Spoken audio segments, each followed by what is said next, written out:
Hello दोस्तों, नमस्कार। Education 95 channel पे आपका हार्दिक हार्दिक स्वागत है दोस्तों। दोस्तों, हम बाल विकास की महत्वपूर्ण परिभाषा के बारे में देखेंगे दोस्तों। आइए शुरू करते हैं दोस्तों।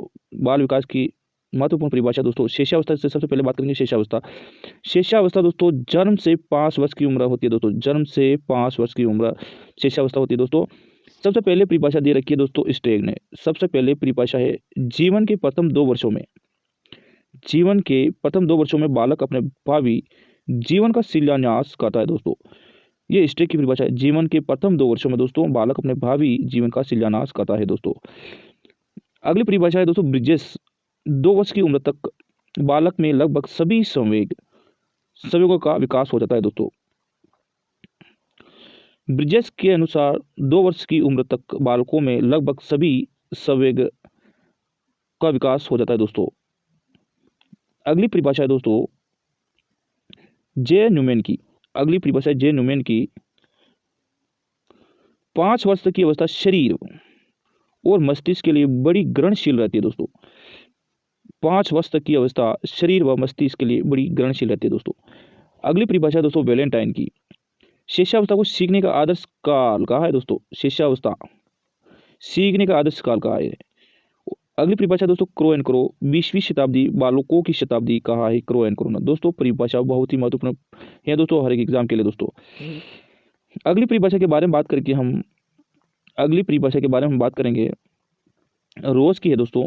शिशु कल्पना का नायक है दोस्तों। शिशु है जो कल्पना का नायक है, अतः उसका भली प्रकार से निर्देशन अपेक्षित है दोस्तों। ये रोस महोदय की परिभाषा है दोस्तों। अब बात करते हैं एडलर की। एडलर की परिभाषा है दोस्तों शिशु जन्म के कुछ समय बाद ही यह निश्चित किया जा सकता है। शिशु के जन्म के कुछ समय बाद यह निश्चित किया जा सकता है कि भविष्य में उसका स्थान क्या है दोस्तों। ये एडलर ने दी यह परिभाषा। किसने दी थी दोस्तों? एडलर ने दी थी। अब बात करते हैं दोस्तों गेसेल की। गेसेल की बात करते हैं दोस्तों। बालक प्रथम 6 वर्ष के बाद 12 वर्ष से भी दुगुना सीख सकता है। बालक प्रथम 6 वर्ष में बाद के 12 वर्ष से भी दुगुना सीख जाता है दोस्तों। ये गेसेल ने दी परिभाषा। दोस्तों सिगमंड फ्राइड के अनुसार शिशु में काम प्रवृत्ति दोस्तों शिशु में काम प्रवृत्ति बहुत प्रबल होती है दोस्तों। शिशु में काम प्रवृत्ति बहुत प्रबल होती है, पर वयस्कों की भांति अभिव्यक्ति नहीं होती दोस्तों। वयस्कों की भांति अभिव्यक्ति नहीं होती। सिगमंड फ्राइड के अनुसार शिशु में काम प्रवृत्ति बहुत ही प्रबल होती है, लेकिन वयस्कों की भांति अभिव्यक्त नहीं होती दोस्तों। वो बालक बोल नहीं सकता है। अगली परिभाषा है आपके सामने वाटसन के अनुसार। अगली परिभाषा है वाटसन के अनुसार शिष्यावस्था में सीखने की सीमा व तीव्रता विकास की अन्य अवस्थाओं से बहुत अधिक होती है दोस्तों। शिष्यावस्था सीखने की सीमा व तीव्रता विकास की अन्य अवस्थाओं से बहुत अधिक होती है दोस्तों। रूसो के अनुसार बालक के हाथ पैर नेत्र उसके प्रारंभिक शिक्षक है दोस्तों।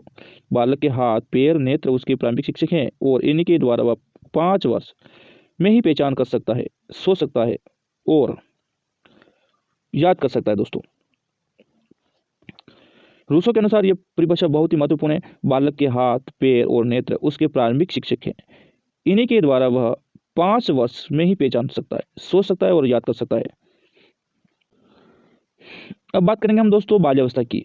अब बात करेंगे हम बाल्यावस्था की दोस्तों। बाल्यावस्था की उम्र होती है दोस्तों 6 से 12 वर्ष। 6 से 12 वर्ष दोस्तों। सबसे पहले परिभाषा दी है दोस्तों कॉल और बुश ने परिभाषा दी है दोस्तों। बाल्यावस्था को जीवन का अनोखा काल कहा है दोस्तों। जीवन का अनोखा काल दोस्तों। जीवन का अनोखा काल कहा है दोस्तों कॉल और बुश ने। किससे कहा है? बाल्यावस्था को जीवन का अनोखा काल कहा है दोस्तों। अगली परिभाषा है दोस्तों रोज की। बाल्यावस्था को मिथ्या छद्म परिपक्वता का काल कहा है दोस्तों। बाल्यावस्था को मिथ्या छद्म परिपक्वता का काल कहा है रोस ने दोस्तों। बाल्यावस्था को मिथ्या या छद्म परिपक्वता का काल कहा है रोस ने। ब्लेयर जोन्स और सिस्पनसन के अनुसार शैक्षिक दृष्टिकोण से बाल्यावस्था से अधिक जीवन में कोई महत्वपूर्ण अवस्था नहीं है दोस्तों। ब्लेयर जॉनसन सिम्पसन के अनुसार दोस्तों शिक्षक दृष्टिकोण से बाल्यावस्था से अधिक जीवन में कोई महत्वपूर्ण अवस्था नहीं है दोस्तों।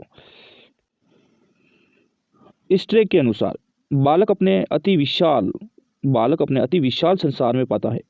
वह उसके बारे में जल्दी से जल्दी जानकारी प्राप्त करना चाहता है। यानी स्ट्रेक की परिभाषा के अनुसार बालक अपने को अति विशाल संसार में पाता है और उसके बारे में जल्दी से जल्दी जानकारी प्राप्त करना चाहता है। सिगमंड फ्राइड के अनुसार बाल्यावस्था को काम की प्रसुप्त अवस्था कहा है दोस्तों। बाल्यावस्था को काम की प्रसुप्त अवस्था कहा है दोस्तों। सिगमंड फ्राइड ने कहा है। बहुत ही महत्वपूर्ण परिभाषा है। बर्ट के अनुसार की बात करेंगे दोस्तों, बर्ट के अनुसार की बात करेंगे दोस्तों, बाल्यावस्था भ्रमण और साहसिक कार्य की प्रवृत्ति में वृद्धि होती है दोस्तों। बाल्यावस्था भ्रमण और साहसिक कार्य की प्रवृत्ति में वृद्धि होती है।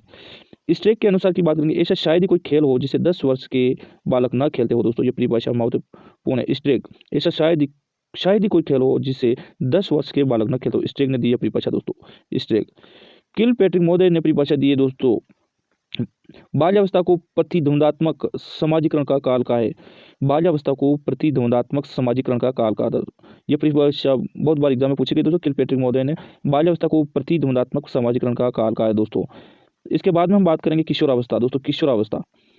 किशोरावस्था की उम्र होती है दोस्तों, किशोरावस्था 13 से 18, 12 से 18, 13 से 18 तक होती है दोस्तों आयु।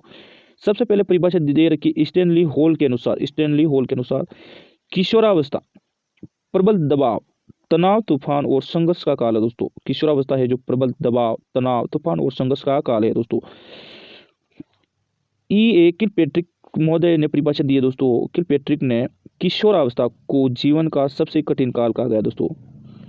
जीवन का सबसे कठिन काल कहा गया किशोरावस्था को। किसने कहा? किलपैट्रिक महोदय ने कहा दोस्तों। किलपैट्रिक महोदय ने जीवन का सबसे कठिन काल कहा है। अब बात करेंगे रोज के अनुसार दोस्तों।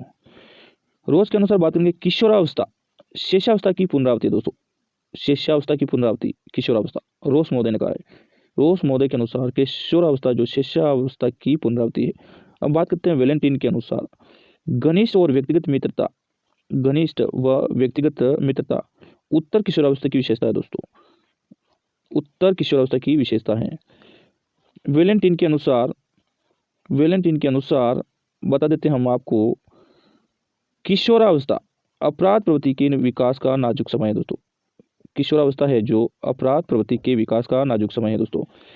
अगली परिभाषा है स्किनर की। स्किनर के अनुसार किशोरों को निर्णय का कोई अनुभव नहीं होता है।